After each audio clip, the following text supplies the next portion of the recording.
I encourage everyone to do their own research and come to their own conclusions, but I'm going to share a handful of articles with you that I think will help you understand and see how the wolves are guarding the sheep, and now they're thinning out the herd in order to empty out the cities, to build their smart cities and install the New World Order.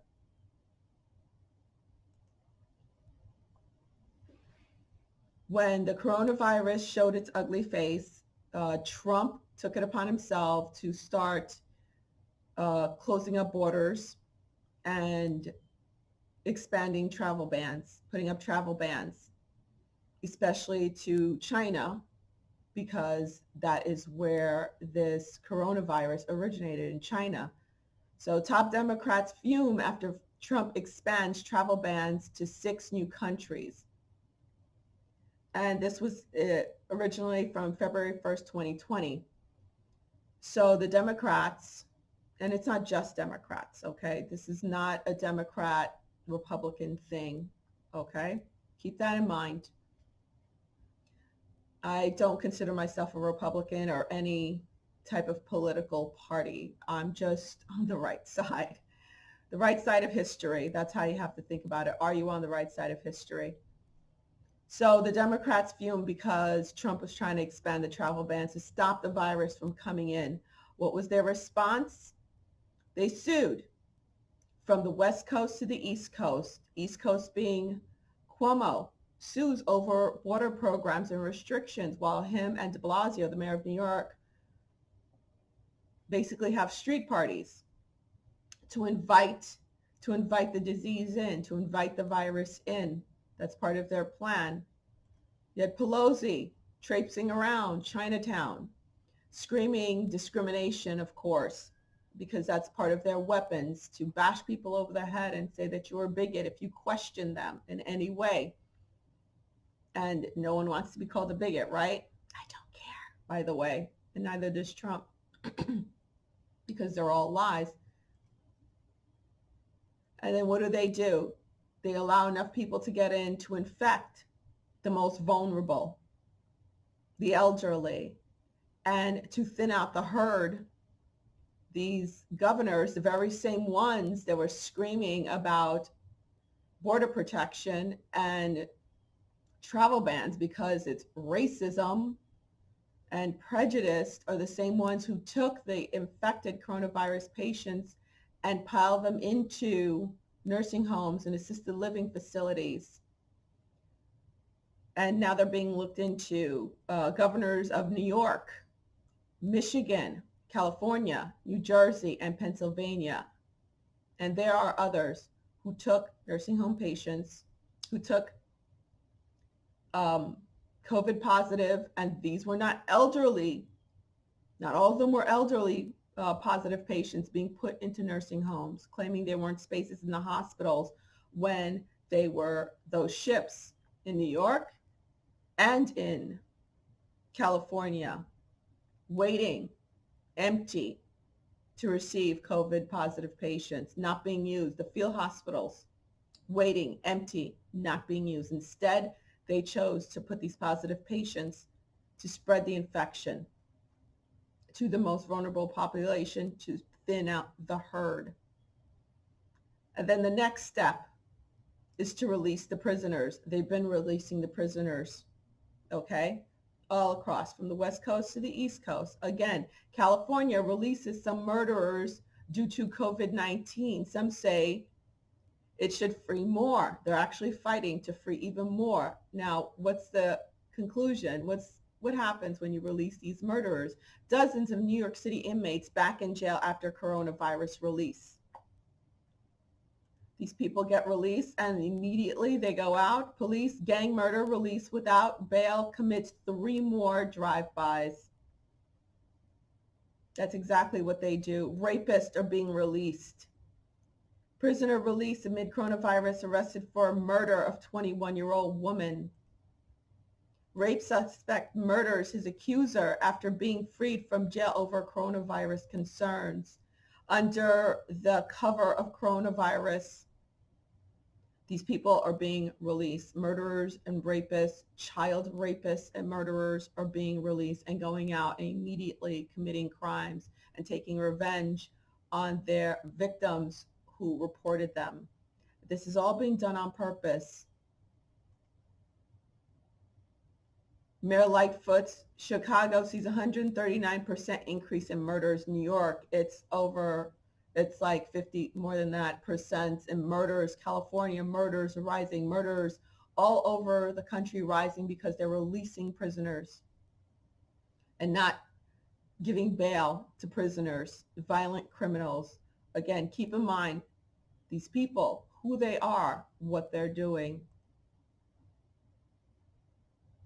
And they're backing up the very terrorist groups, BLM and Antifa, who are destroying our cities across America.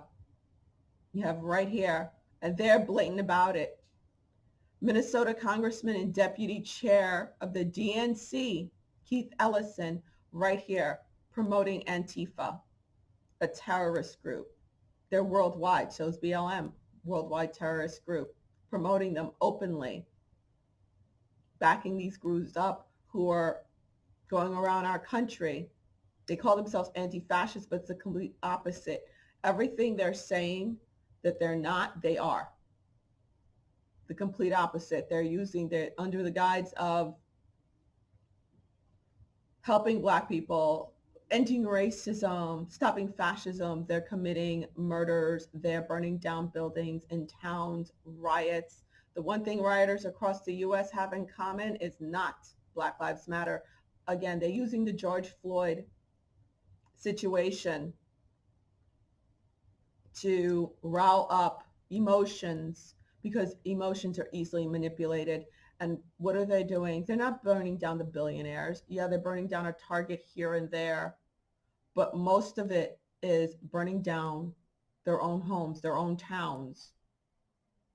These are hired hands, hired thugs, terrorists, burning everything down. These are not peaceful protesters, even though the mainstream fake news media keeps referring to them as protesters. They're burning down small towns. Where are the billionaires in those small towns?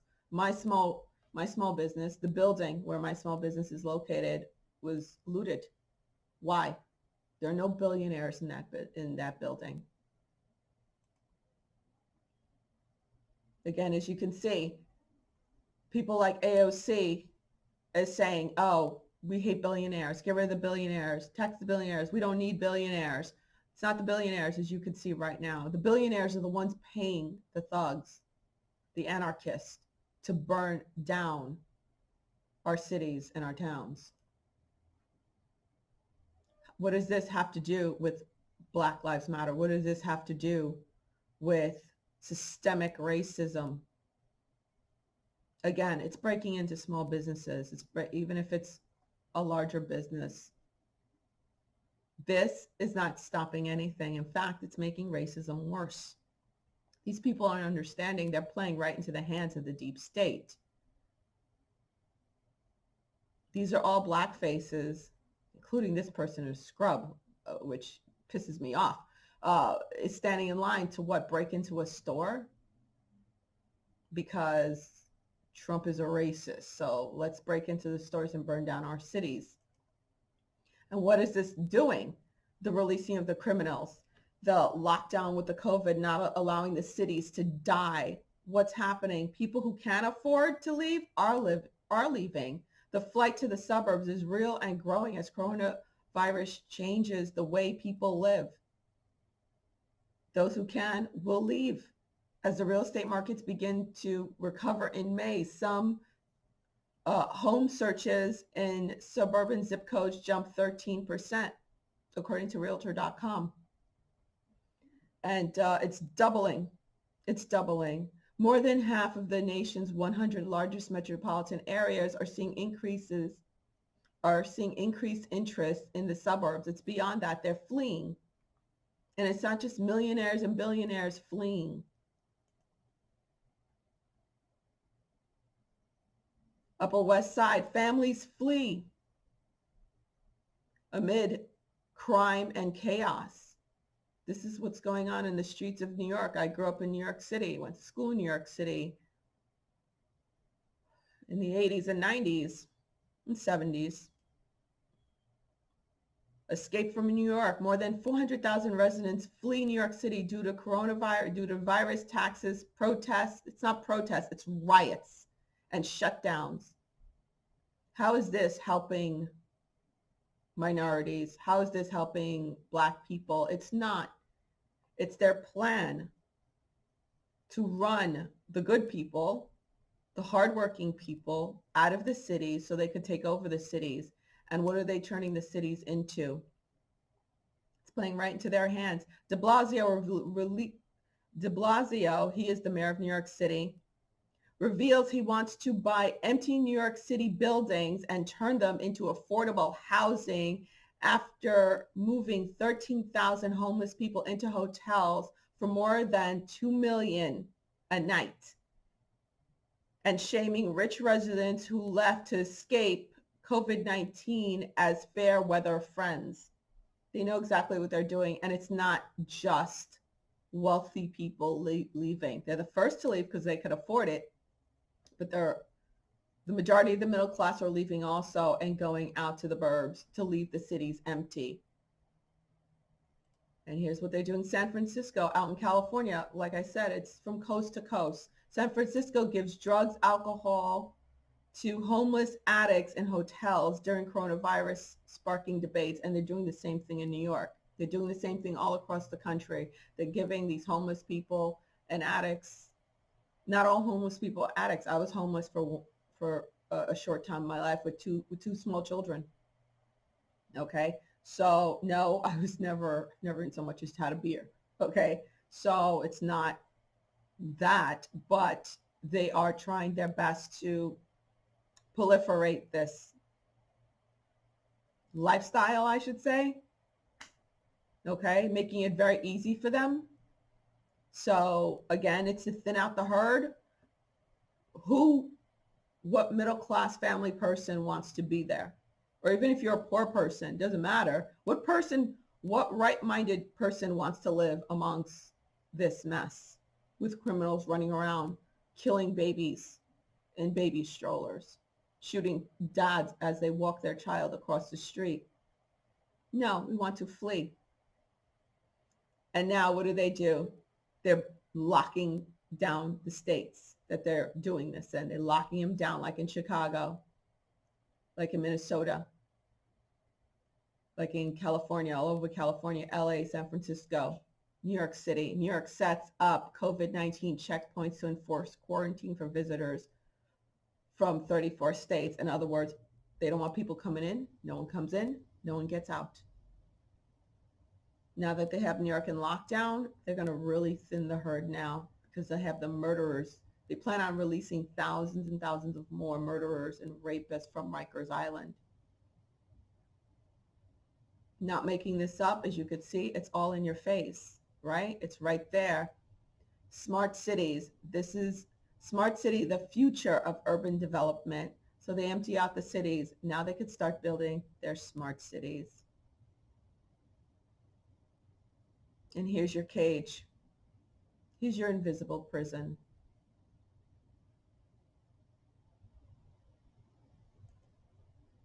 Don't believe me?